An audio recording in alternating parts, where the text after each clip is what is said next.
آپ تشریف فرما تھے مسجد میں، آپ نے کہا اس دروازے سے ایک جنتی آ رہا، تو ایک انصاری صحابی اندر داخل ہوئے، 50-60 سال کی عمر۔ اگلے دن اسی وقت آپ نے کہا اس دروازے سے ایک جنتی آ رہا ہے، وہی صحابی دوبارہ انٹر ہوئے۔ اگلے دن آپ نے کہا اس دروازے سے ایک جنتی آ رہا ہے، وہی صحابی۔ 3 دن ایک ہی آدمی کو جنت کی بشارت ملی۔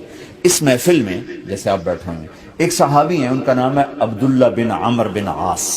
یہ 1,24,000 صحابہ میں سب سے زیادہ عبادت والے صحابی تھے۔ ساری رات نفل، سارا دن روزہ، سارے سال کا روزہ، اور 24 گھنٹے میں ایک ختم قرآن، یہ ان کا کام تھا۔ اتنی عبادت کی، اتنا عبادت کا ان کا شوق اور رغبت۔ شادی والی رات کمرے میں داخل ہوئے، بیوی دلہن بن کے بیٹھ گئی اور مصلی بچھا کے نفلوں کو شروع ہو گئے، فجر تک نفل پڑھتے رہے، بیوی کو دیکھا ہی نہیں۔ یہ ان کا ذوق تھا۔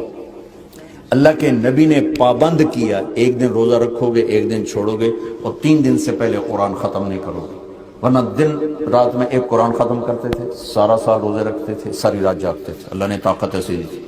ان کو خیال آیا کہ یہ مجھ سے بھی زیادہ عبادت کرتا ہے، 24 گھنٹے تو میں سارے پورے کر دے، کوئی 25 گھنٹے نہیں، 26 گھنٹے، تو میں دیکھوں گا یہ کیا عمل کرتا ہے جو اس کو اتنی بڑی جنت کی بشارت ملی۔ تو ان کے پاس چلے گئے، کہا چچا جان آپ کے پاس کچھ دن رہ لوں، اجازت ہے؟ والد صاحب کا کچھ موڈ خراب ہے تو میں 2-3 دن آپ کا گزار لوں۔ کہا ہاں پتر آ جاؤ۔ اب عشاء کے بعد جلدی سے چادر اوپر لی اور یوں سوراخ کر کے لیٹ گئے دیکھنے کے لیے کیا وہ اب کیا کرتے ہیں بزرگ یہ۔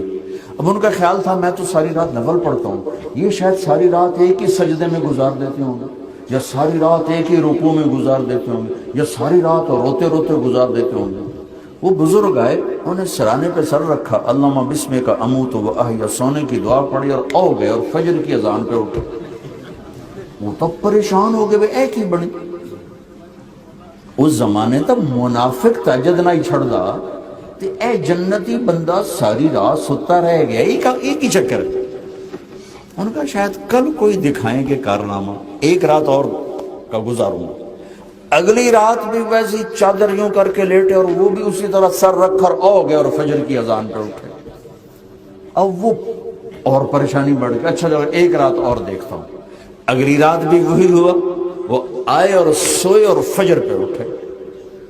تو پھر وہ رہ نہیں سکے، کہنے لگے چاچا جان میرے نبی کی بات تو سچی ہے، پر تیرا میں نو کم سمجھ نہیں ہے، بے تو جنت لب کتھوں گئی ہے، تو جنتی ہے پکی گل، پر کیڑی گلو جنتی بنا ہے، یہ میرے کھانے نہیں فٹ ہوندی پئی گل۔ ساری رات چاچا آپ سوتے ہو، 2 نفل بھی نہیں پڑھتے ہو۔ اور جیسے میں نے آپ سے عرض کیا یہ وہ دور تھا منافق بھی تہجد نہیں چھوڑتے تھے، نماز تو نماز۔ کہنے کہ بیٹا یہی ہے جو تم نے دیکھا ہے، میرے پاس اور کچھ نہیں۔ اب ان کو سمجھ میں نہیں آ رہا کہ یہ کیا کرتے ہیں، اور نبی کی بات کو تو چیلنج ہو نہیں سکتا، لہذا یہ تو ہے کہ یہ جنتی ہیں، پر کس وجہ سے ہے یہ ان کو سمجھ میں نہیں آ رہا۔ تو بے یقینی میں واپس مڑے، دروازے تک پہنچے، ان کا بیٹا آتے نہ ہوں اصل گل دسا، اور یار تو یہاں ہاتھ رکھا کر، یہ جو دل ہے نا اس میں دنیا کے کسی انسان کے لیے میرے دل میں نفرت ہوئی، میرے اس دل میں دنیا کے کسی انسان کے لیے نفرت کوئی نہیں۔ اور جب اللہ کسی کو کوئی عزت دے، دولت دے، شہرت دے، جو دے، مجھے کبھی حسد نہیں ہوا، مجھے خوشی ہوتی۔ تو عبداللہ بن عمر نے اب جواب کیسے دیا؟ کہنے لگے ہذا ہوا، اچھل کے کہنے لگے ہذا ہوا، ہاں یہی ہے، یہی ہے۔